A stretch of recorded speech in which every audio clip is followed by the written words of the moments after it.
যাই গো বাবা। বল বাবা। শোনো শোনো শ্বশুর বাবা করিও রোজ।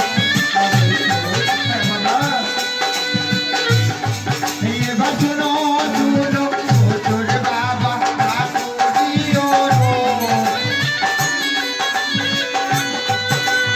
থাকিলে আপনার ঘরে নাহি কোনো দোষ। এবার শোনো শ্বশুর বাবা না করিও রোজ। থাকিলে আপনার ঘরে নাহি কোনো দোষ।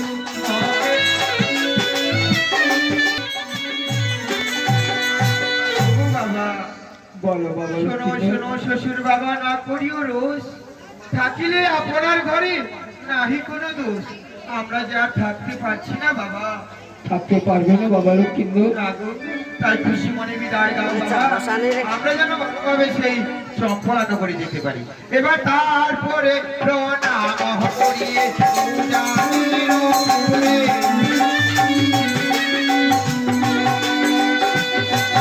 এবার তারপরে প্রণাম করিয়ে জানির উপরে।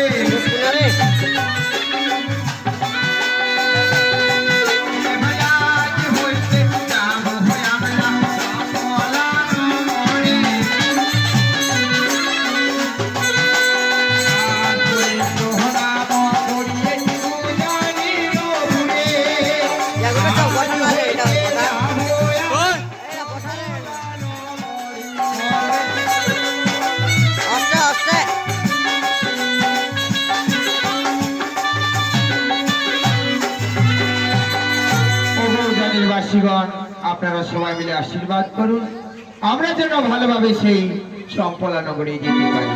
বলিও গো বিপুলা, তুমি তোমার মা বাবার কাছ থেকে বিদায় নিয়ে নাও কেমন? তবে একটি কথা বলছি বাবা লক্ষ্মীন্দর, মা বেউলাকে তোমার হাতে অর্পণ করেছি। আজ হতে তুই শ্বশুর বাড়ি চলে যাবি রে মা। হ্যাঁ, কিন্তু তোকে কোনো কাজকর্ম আমি শেখাতে পারিনি। কিন্তু আজ হতে তুই শ্বশুর বাড়ি চলে যাবি রে মা। কয়েকটি কথা থেকে বলতে চাই রে মা। কয়েকটি কথা থেকে আমি বলবো। বলিও মা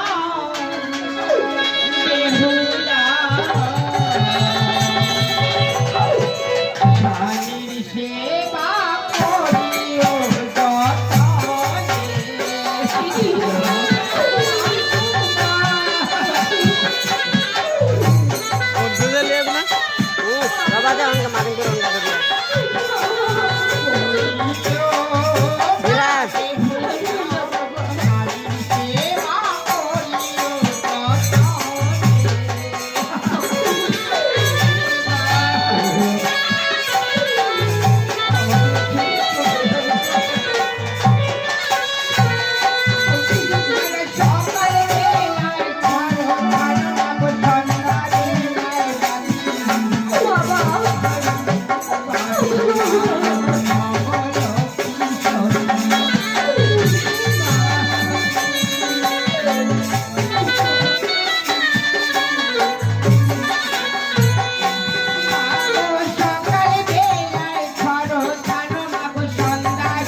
আমি যে পড়ালে যাবো মা, যার জন্য আমায় তুমি কতগুলো উপদেশ বলে দাও।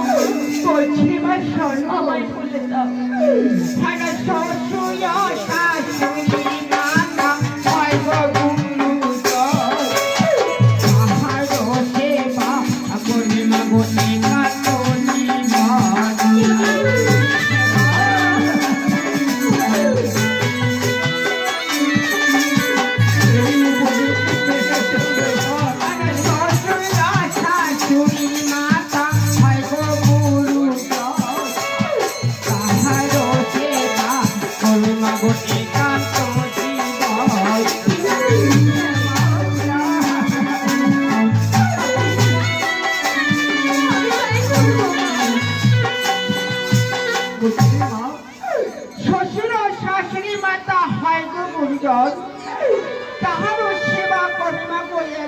তোর জীবন বুঝেছো মা? আমি তোমায় কথা দিচ্ছি মা, সাত সকালে ঘুম থেকে ওঠার পরে হ্যাঁ, আমি সর্বপ্রথম দেহ পবিত্র করে গৃহ কর্ম করে আমার শ্বশুর শাশুড়ি মাতাকে আমি পরম সেবা দেব। হ্যাঁ মা। তারপর আমার স্বামী ঈশ্বরের চরণে আমি পুষ্পাঞ্জলি দিয়ে তাকে ঠাকুর ভগবানের তাই করবে মা। আর কি কথা বলতে চাই মা? আর কি বলো মা?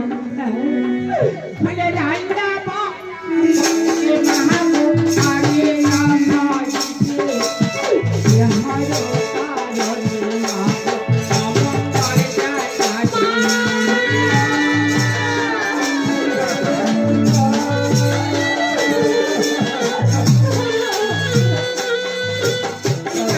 মায়া করে মা বইয়া গোনা খাইবে ইহার কারণে মা অমঙ্গল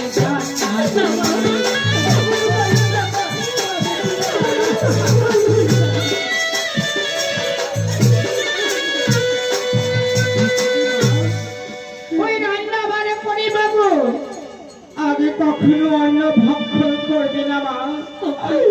শ্বশুর বা শাশুড়ি বাড়িতে থাকে তাদেরকে আগে অন্ন ভক্ষণ করতে দিবে, তারপর কি অন্ন ভক্ষণ করবে মা? মা গো, আমি তোমায় কথা দিচ্ছি মা,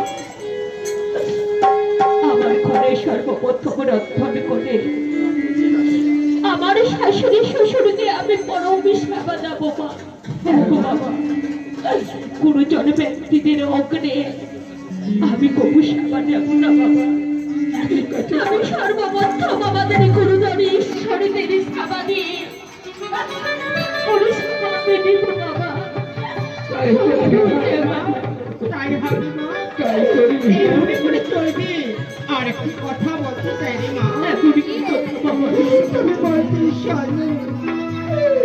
আরে সিদ্ধি সিঁদুর চলে মা গো মামন না বলিবে ইহার কারণে মা গো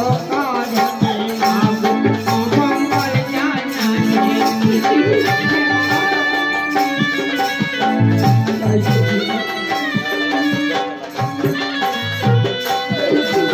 হাতের শাখা ভাঙলে মা গো ভাঙা না বলিবে ইহার কারণে মা গো অমঙ্গল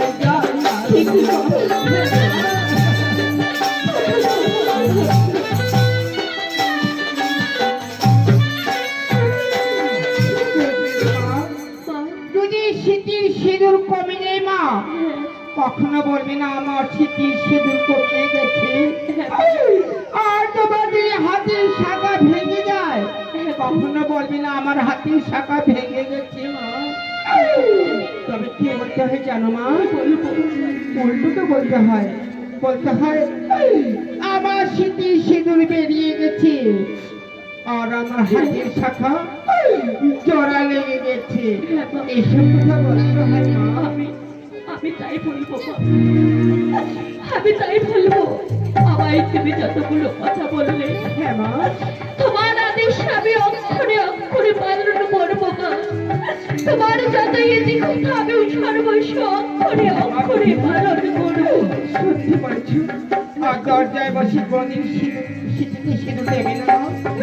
এতে অমঙ্গল ঘটাই না। মা গো, আমার যখন সুমন্ত্রে সিঁদুর ধারণ করবো, আমি দরজায় বসে কব সিঁদুর ধারণ করবো না।